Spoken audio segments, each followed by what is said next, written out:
Hello and welcome to this evening's edition of Eprime. I am Daedran. Isaiah wins big at the Actor Boy Awards. Biblical drama Isaiah won 7 awards over the weekend at the virtual staging of the 2020 Actor Boy Awards, copying the most awards for the night. The Father Richard Holung and Friends production won awards for Best Production, Best Musical, Best Set Design, Best Lighting Design, Best Special Effects, Best Costume Design, as well as Best Sound Design.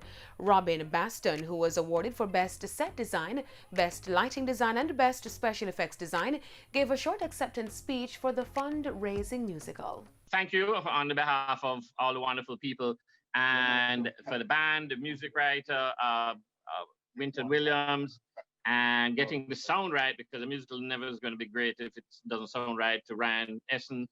Yeah, that's it. Thank you.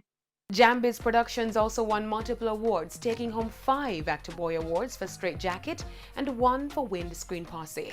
The highly anticipated Best Actor and Actress in a Lead Role went to Earl Brown for his role in the Basil Dawkins production Once a Man, Twice a Wife, while Dale Harris won for the role in Jambiz Productions' Straight Jacket. Harris also won the Best Original Song Award from X-Man or the Best Man from her production Case of the X. Quilts Reassured, which had a whopping 15 nominations, only won 1 award for Best Choreography. Now to news overseas, where music mogul Diddy is still grappling with the death of his mentor Andre Harrell, who died over the weekend from heart failure. Harrell was 59 years old. Andre Harrell is credited for kickstarting Diddy's career by hiring him as an intern at his label Uptown Records in the early 1990s. That's it for this evening's edition of Eprime. I am Daedran. Thank you for watching.